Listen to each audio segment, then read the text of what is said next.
Assalamualaikum warahmatullahi wabarakatuh. Alhamdulillah wassalatu wassalamu ala Rasulillah wa ala alihi wa ashabihi wa mawalah amma ba'd.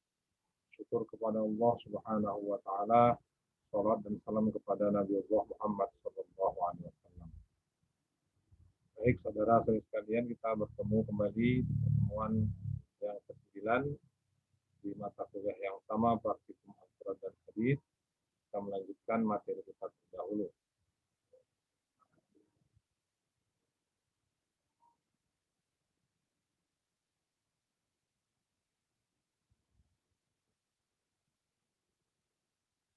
Ini materi kita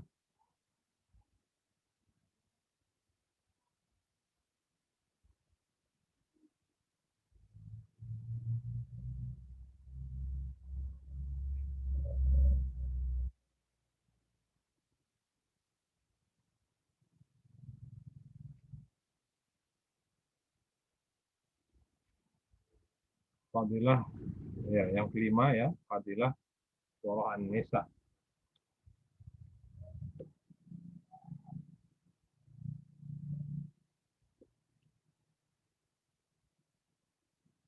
Baik, dari Ibnu Mas'ud ya, kita ada awali dari sebuah riwayat hadis tentang Fadilah Surah An-Nisa dari sahabat Nabi Ibnu Mas'ud radhiyallahu an, katanya 5 ayat dari surah An-Nisa lebih saya sukai dari dunia semuanya. Yaitu ayat yang pertama, in tajtanibu kaba'ira ma tunhauna an. Sama, dan kedua, dan ayat intaku hasanatan yudha'ifha. Yang ketiga, innallaha la yaghfiru an yushraka bihi. Yang keempat, may ya'mal su'an aw yadhlim nafsahu. Dan yang kelima ayat walladzina amanu billahi wa rusulihi wa lam yufarriqu baina ahadin minhum. Ini menurut Ibnu Mas'ud lebih dia sukai ya dari dunia semuanya. Hadis ini diriwayatkan oleh Ibnu Jabir dan Abdul Razzaq. Saudara-saudara sekalian, surah An-Nisa ini kandungannya yang pertama masih tentang akidah ya. Yang pertama tentang akidah. Di surah An-Nisa berbicara tentang syirik, adalah dosa yang paling besar. Kemudian tentang akidah juga di surah An-Nisa, akibat dari kekafiran di hari kiamat. Ini materi atau isi dari surah An-Nisa tentang akidah. Selanjutnya tentang hukum di surah An-Nisa. Jadi di surah An-Nisa banyak berbicara tentang hukum. Yang pertama adalah kewajiban para wasi ya, dan para wali.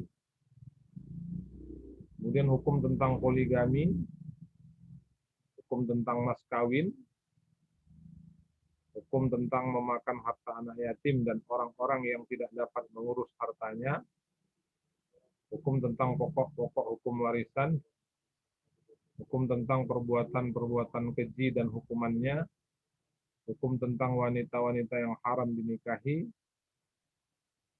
hukum tentang hukum mempunyai budak wanita, hukum larangan memakan harta secara batil, hukum syiqaq dan nusyuz, hukum kesucian lahir dan batin, dan hukum tentang sholat, hukum suaka, hukum membunuh seorang Islam, hukum sholat khauf, hukum larangan melontarkan ucapan-ucapan buruk, hukum masalah pusaka kalalah. Maksudnya kalalah adalah orang yang tidak mempunyai anak dan ayah.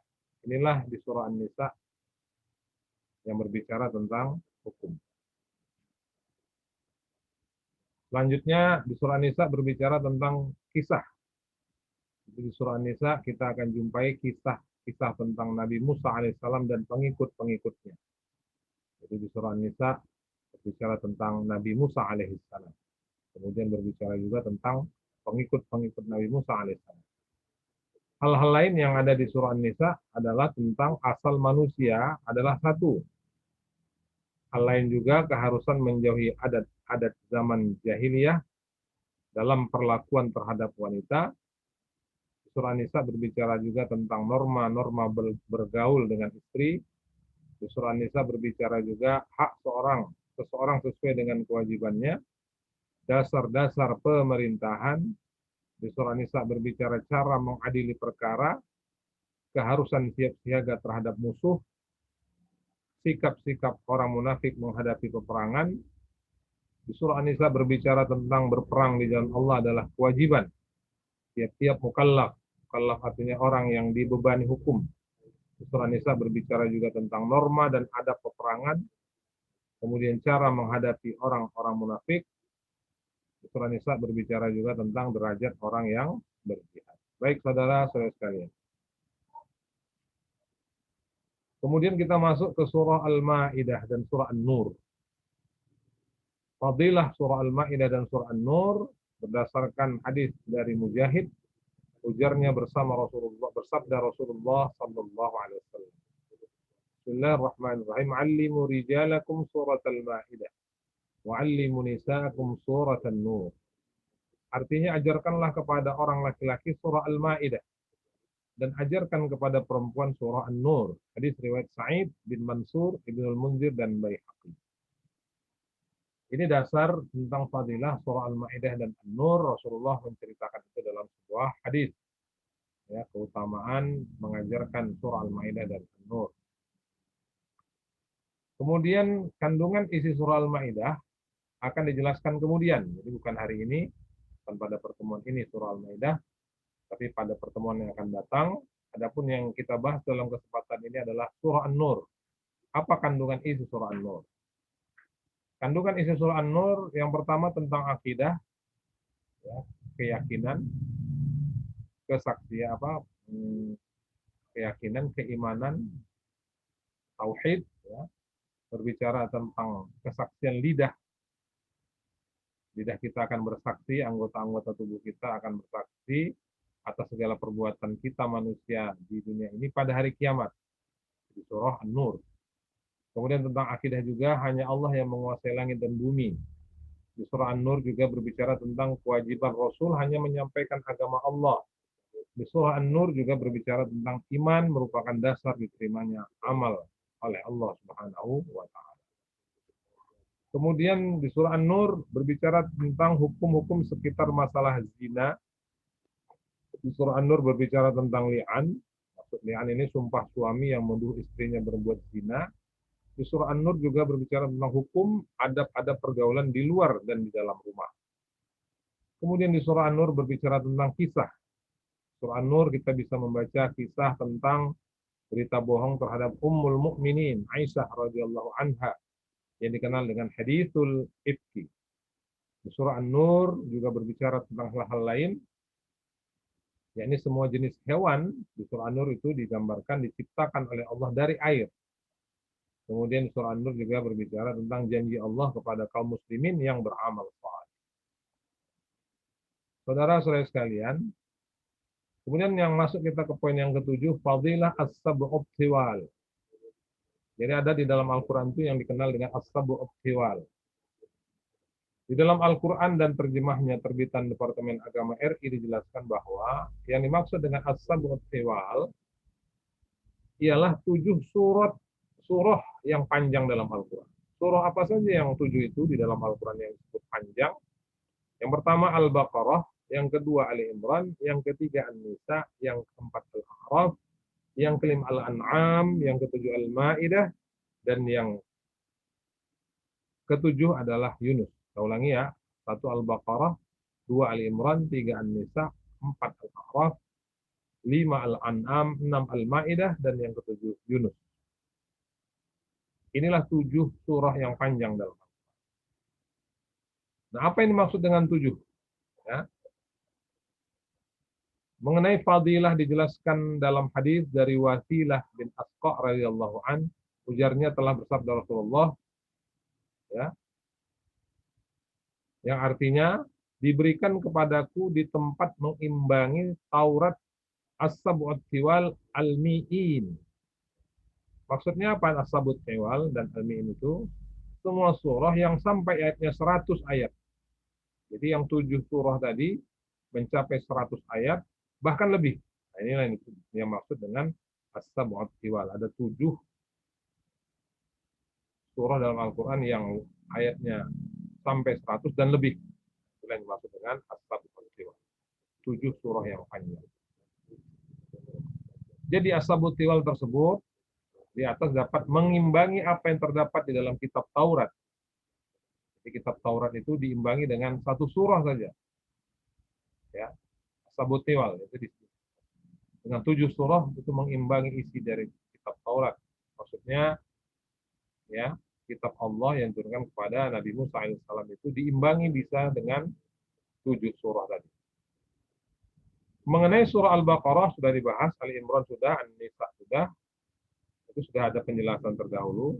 Jadi yang kita bahas adalah surah Al-A'raf di antara satu di antara 7 surah yang panjang. Isi kandungannya yang pertama tentang akidah. Jadi surah Al-A'raf itu berbicara tentang mentauhidkan Allah dalam berdoa dan beribadah. Di Al-A'raf juga mengandung hanya Allah sendiri yang mengatur dan menjaga alam.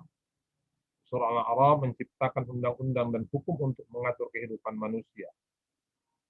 Kemudian di Al-A'raf juga Allah mengatur kekuasaannya dari Arash. Di Al-A'raf berbicara tentang akidah, bantahan terhadap kepalsuan syirik. Al-A'raf juga berbicara tentang ketauhidan adalah sesuai dengan fitrah manusia. Mengenai Al-A'raf, di surah Al-A'raf, Nabi Musa alaihissalam berbicara dengan Allah, berbicara tentang melihat Allah, perintah beribadah sambil merendahkan diri kepada Allah. Dan di surah Al-A'raf itu ada Asma'ul Husna, nama-nama Allah yang baik, yang 99. Kemudian di surah Al-A'raf berbicara tentang hukum. Hukum apa saja? Hukum larangan mengikuti perbuatan dan adat istiadat yang buruk. Di Al-A'raf berbicara tentang hukum kewajiban mengikuti Allah dan Rasul-Nya. Surah Al-A'raf berbicara tentang hukum perintah berhias waktu akan sholat. Surah Al-A'raf berbicara tentang hukum bantahan terhadap orang yang mengharamkan perhiasan yang dianugerahkan Allah. Hukum perintah memakan makanan yang halal lagi baik dan larangan memakan yang sebaliknya. Ini hukum-hukum yang terdapat di dalam surah Al-A'raf. Saudara-saudara sekalian, di surah Al-A'raf berbicara juga tentang kisah. Ada beberapa nabi dikisahkan. Yang pertama kisah Nabi Adam alaihissalam dengan iblis, kisah Nabi Nuh alaihissalam dengan kaumnya, kisah Nabi Shu'aib alaihissalam dengan kaumnya, kisah Nabi Musa alaihissalam dengan kaumnya. Itu diceritakan di dalam surah Al-A'raf. Kemudian di dalam surah Al-A'raf, hal-hal lain adalah tentang Al-Quran diturunkan kepada Nabi yang penghabisan dan perintah mengikutinya. Di Al-A'raf juga diceritakan tentang Nabi Muhammad SAW diutus untuk segenap lapisan umat manusia, dan hanya umat Islam. Kemudian di Al-A'raf juga berbicara tentang adab orang yang beriman, adab mendengarkan Al-Quran dan berzikir.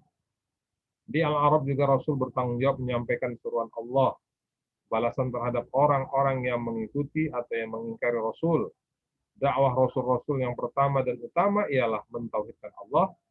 Di Al-A'raf juga berbicara tentang Ashabul A'raf yang berada di antara surga dan neraka. Baik saudara-saudara sekalian. Tentang isi surah Al-Maidah.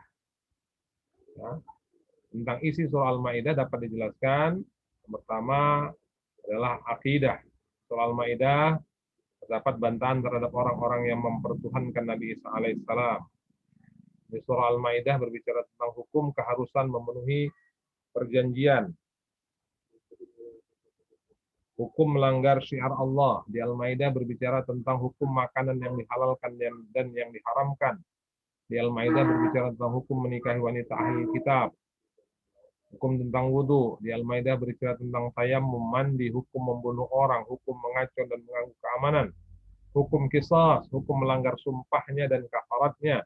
Hukum khamar, judi, berkorban untuk berhala, mengundi nasib. Hukum membunuh binatang sedang ihram. Dan di Al-Maidah berbicara tentang hukum persaksian dalam berwasiat. Di dalam surah Al-Maidah diceritakan tentang kisah kisah Nabi Musa alaihissalam yang menyuruh kaumnya memasuki Palestina, ya, kisah Habil dan Qabil, dan kisah tentang Nabi Isa alaihissalam. Kemudian di Al-Maidah berbicara tentang hal-hal lain, yakni keharusan bersikap lemah lembut terhadap sama orang yang beriman dan bersikap tegas terhadap orang-orang kafir. Di Al-Maidah berbicara tentang penyempurnaan agama Islam di zaman Nabi Muhammad SAW. Al-Maidah berbicara tentang keharusan berlaku jujur dan adil, sikap dalam menghadapi berita-berita bohong, akibat berteman akrab dengan orang-orang Yahudi, kewajiban Rasul hanya menyampaikan agama, sikap Yahudi dan Nasrani terhadap orang Islam. Ka'bah di Al-Maidah diceritakan sebagai soko guru kehidupan manusia, peringatan Allah supaya meninggalkan kebiasaan Arab jahiliyah, dan di Al-Maidah juga terdapat larangan terhadap pertanyaan-pertanyaan yang menyebabkan kesempitan dalam agama. Baik saudara-saudara sekalian, demikian perkuliahan kita di pertemuan yang ke-9 ini. Mudah-mudahan apa yang disampaikan ada manfaatnya. Terima kasih atas segala perhatian, mohon maaf atas segala kekurangan. Silakan disimak, diperhatikan dari awal sampai akhir, dan bila ada hal-hal yang kurang jelas bisa ditanyakan melalui grup ya WAG yang ada. Demikian kita akhiri dengan hamdalah, alhamdulillahirabbil alamin. Subhanakallahumma wa bihamdika asyhadu an la ilaha illa anta astaghfiruka wa atubu ilaik. Assalamualaikum warahmatullahi